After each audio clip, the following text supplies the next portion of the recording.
ಓ ಮೈದನ, ಯಾವಾಗ ಬಂದ್ಯಪ್ಪ? ರೀ ಬನ್ರಿ, ನಿಮ್ಮ ತಮ್ಮ ಶ್ರೀಕಾಂತ್ ಬಂದಿದ್ದಾನೆ.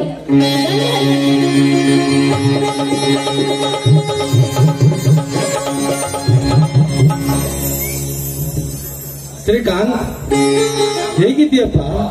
ನಾನು ತುಂಬಾ ಚೆನ್ನಾಗಿದ್ದೇನೆ. ನೀವೆಲ್ಲ ಹೇಗಿದ್ದೀರಾ? ನಾವು ಚೆನ್ನಾಗಿದ್ದೀವಿ. ನಿನ್ನ ವಿದ್ಯಾಭ್ಯಾಸ ಹೇಗೆ ನಡೀತಾ ಇದೆ? ಅತ್ತಿಗೆ, ನಾನು MBBS ಪರೀಕ್ಷೆಯಲ್ಲಿ ಪಾಸ್ ಆಗಿ ಬಂದಿದ್ದೇನೆ. ಆಶೀರ್ವಾದ ಮಾಡಿ ನನಗೆ.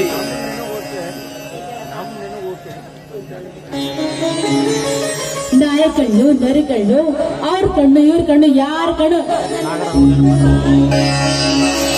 ನನ್ನ ಮೈದುನ 100 ವರ್ಷ ಆಯುಷ್ಯವಂತನಾಗಿ ಇದೇ ರೀತಿ ದೊಡ್ಡ ಡಾಕ್ಟರ್ನಾಗಿ ಈ ಕಮಲನಗರದ ಬಡ ಜನರ ಸೇವೆ ಮಾಡಿ ನಿಮ್ಮ ಅಣ್ಣನ ಆಸೆನ ಪೂರೈಸಬೇಕಪ್ಪ. ಅದೇ ನಮ್ಮ ಆಸೆ. ಜಾನಕಿ, ಈ ನಿನ್ನ ಮೈದು ನನಗೆ ಹೋಟೆಲ್ ಊಟ ಉಂಡಿ ಬೇಸರವಾಗಿರ್ಬೋದು. ಆದಷ್ಟು ಬೇಗ ಬಿಸಿ ಬಿಸಿಯಾದ ಜೋಳದ ಪಾನವನ್ನು ತಯಾರಿಸು.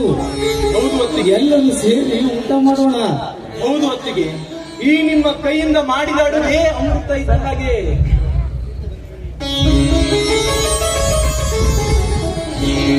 ಚಿಕ್ಕದಣಿ, ನಿಮಗೊಂದು ಮಾತು ಕೇಳಲಿ. ಕೇಳುವಂಗಜ್ಜ, ನೀನೇನು ಹೊರಗಿನವನೇ? ದೊಡ್ಡ ದಣಿಯವರು 10 ಹಳ್ಳಿಗಳಿಗೆ ಆದರ್ಶ ರೈತರು, ಹಸಿದು ಬಂದವರಿಗೆ ಅನ್ನದಾನ ಮಾಡಿದವರು. ನನ್ನ ತಮ್ಮ ಡಾಕ್ಟರ್ನಾಗಲೆಂದು ಎಲ್ಲ ಆಸ್ತಿ ಪಾಸ್ತಿ ಮಾರಿ ನಿಮಗೆ ವಿದ್ಯಾಭ್ಯಾಸ ಕಲಿಸಿದ್ದಾರೆ. ನೀವು ಕಷ್ಟಪಟ್ಟು ದುಡಿದು ಊರ ಮುಂದಿನ ಹೊಲ ಪುನಃ ಬಿಡಿಸಿಕೊಳ್ಳಬೇಕೆಂದೇ ನನ್ನ ಆಸೆ. ದಣಿ, ಇದರಲ್ಲಿ ನನ್ನದು ಏನಾದರೂ ತಪ್ಪಿದ್ರೆ ಕ್ಷಮಿಸಿಬಿಡಿ ದಣಿ. ಇದರಲ್ಲಿ ಕ್ಷಮಿಸುವುದಿಲ್ಲ ನಿಂಗಜ್ಜ. ನನ್ನ ಆಸೆಯೂ ಅದೇ ಆಗಿದೆ. ಎಲ್ಲದಕ್ಕೂ ಆ ಭಗವಂತನ ದಯೆ ಇರಬೇಕು.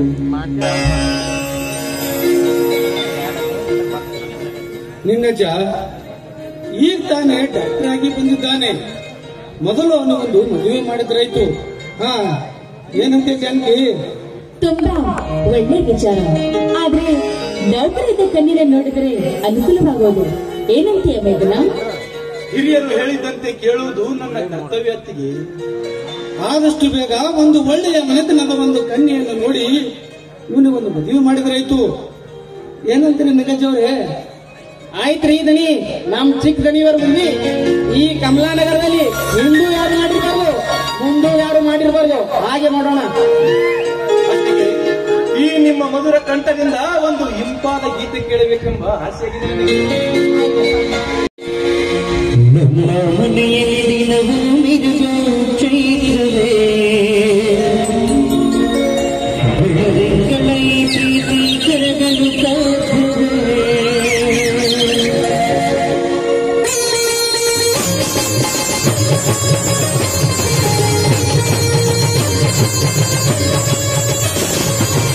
ನಮ್ಮ ಮನೆಯಲ್ಲಿ ದಿನವೂ ಮಿರುಗು ಚೈತ್ರವೇ, ಬೆಳದಿಂಗಳ ಈ ಪ್ರೀತಿ ಕರಗಲು ಕಾಯುತ್ತಿವೆ.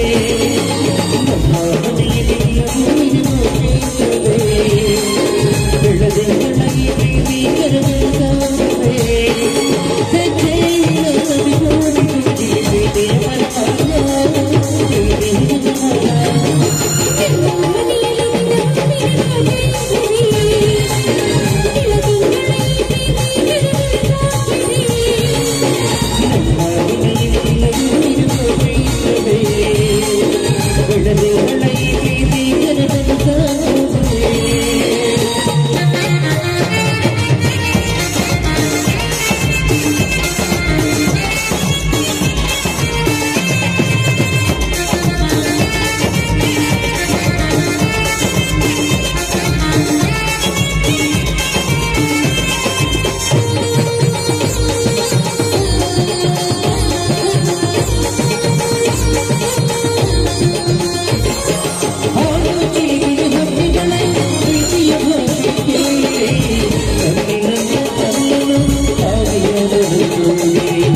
ಹಳ್ಳ